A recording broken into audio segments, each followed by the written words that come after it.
Assalamualaikum warahmatullahi wabarakatuh. Kami dari kelompok listrik taktis ingin memperkenalkan video pembelajaran hasil karya kami.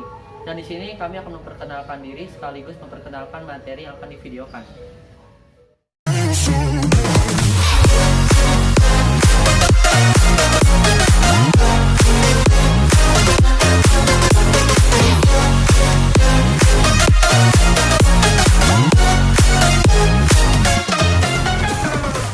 Assalamualaikum warahmatullahi wabarakatuh. Nama saya Reza. Nah, di video kali ini kita akan membahas mengapa suatu benda dikatakan bermuatan listrik.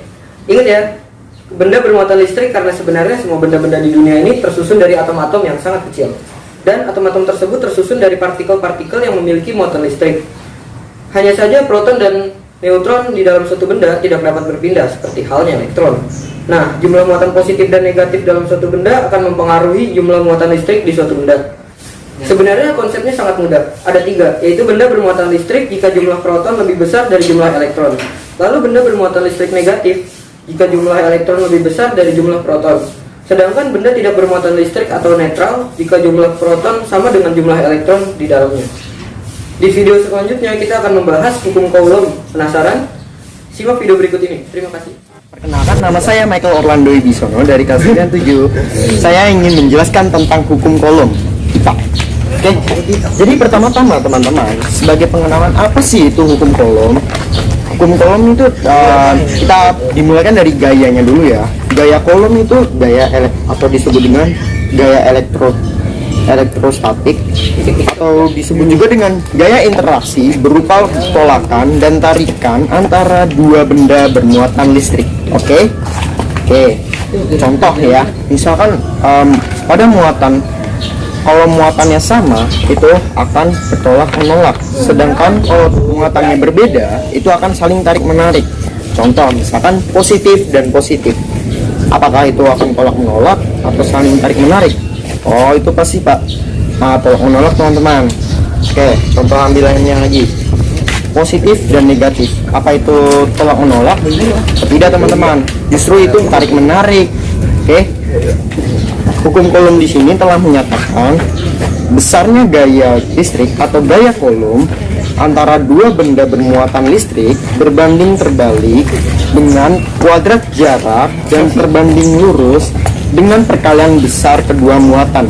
Oke, sebagai sistem matematisnya gini teman-teman, saya akan simpulkan F sama dengan K I1 kali I2 R pangkat Q. Nah, kalau teman-teman pengen tahu di sini penjelasannya F itu apa, K itu apa, I1 apa, I2 apa, R2 apa. F itu sama dengan gaya Coulomb teman-teman.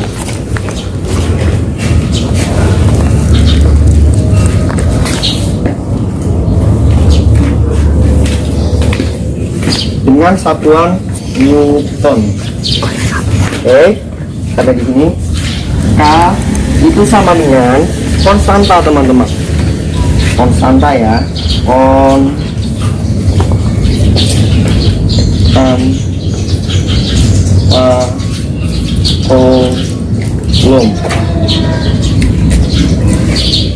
Biasanya konstanta itu memiliki nilai yang tetap teman-teman, yaitu 9 kali 10 pangkat 9 dengan satuannya Nm Q. Nah, ini teman-teman. Nah, Q1 itu apa sih? Q1 itu adalah muatan satu teman-teman. Muatan pertama. Kalau muatan Q2 ini apa sih? Sama teman-teman, muatan kedua.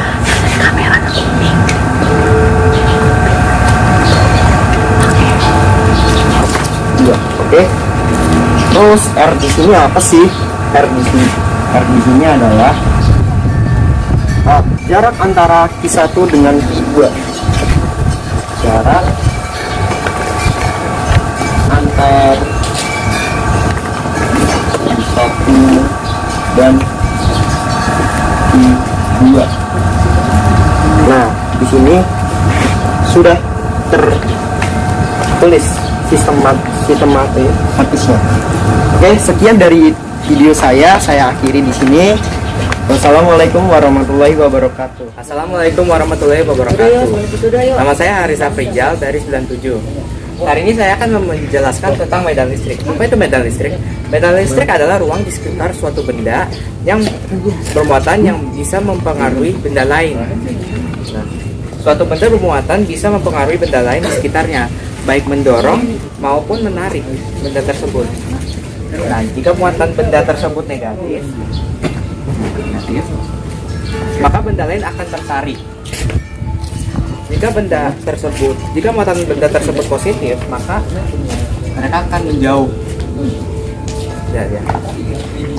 Nah, besarnya medan listrik yang mempengaruhi suatu benda jarak tertentu dari muatan bisa dirumuskan dengan rumus berikut. Rumusnya itu E dengan H kali I per R kuadrat. I itu apa? Itu muatan yang mempengaruhi atau muatan yang mempengaruhi situasi di jarak tertentu ya. Sedangkan R itu adalah jaraknya, tetap harus dalam bentuk meter. Terus hubungan dengan gaya listrik itu apa?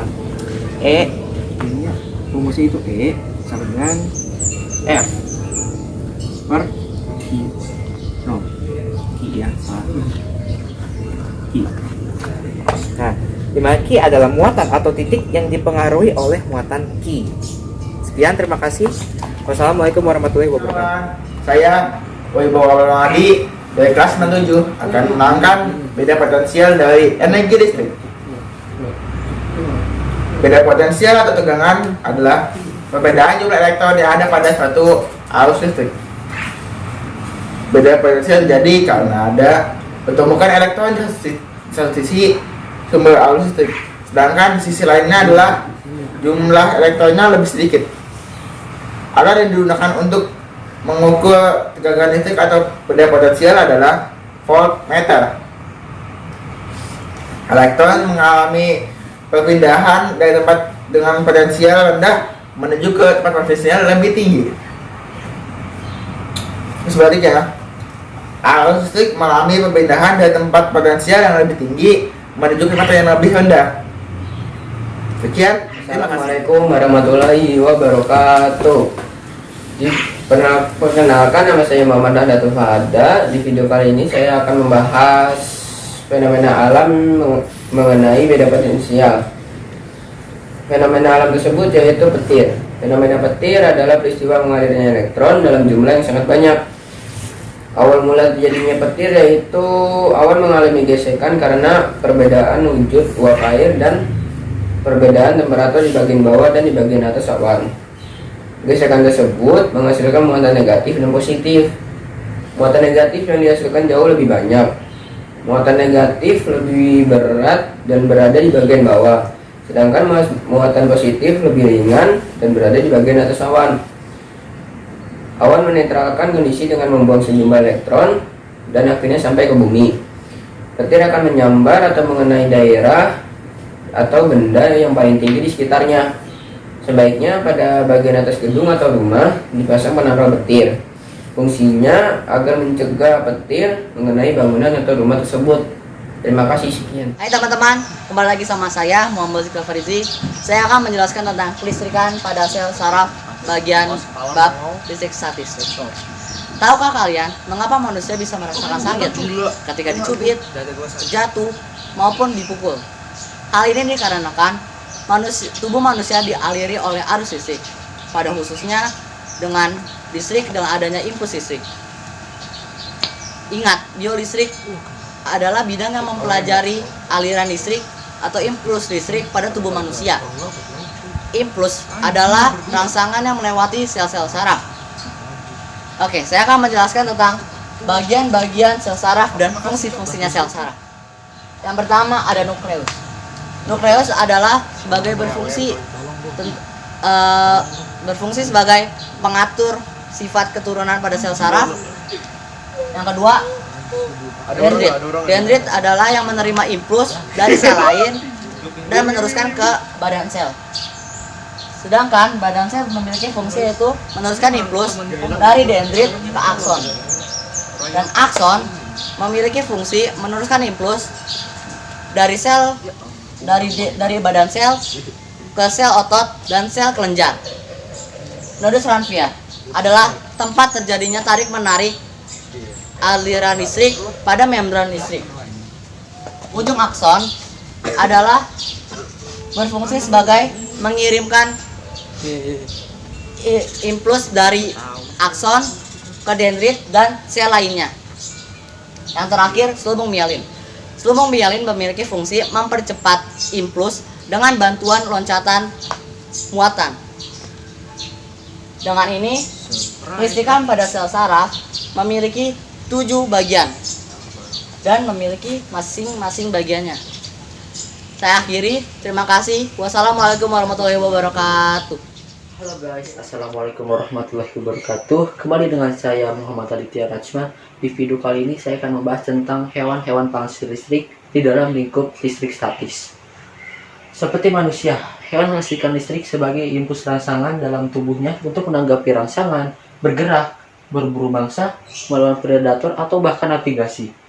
Meskipun pada umumnya arus listrik yang dihasilkan sangat lemah, namun ada beberapa hewan yang diberikan anugerah dari Tuhan Yang Maha Esa sehingga mampu menghasilkan arus listrik yang sangat kuat. Hewan apa saja itu? Berikut ini ya video yang akan kita bahas. Yang pertama, ikan belalai gajah. Ikan belalai gajah memiliki mulut yang panjang menyerupai bentuk belalai gajah.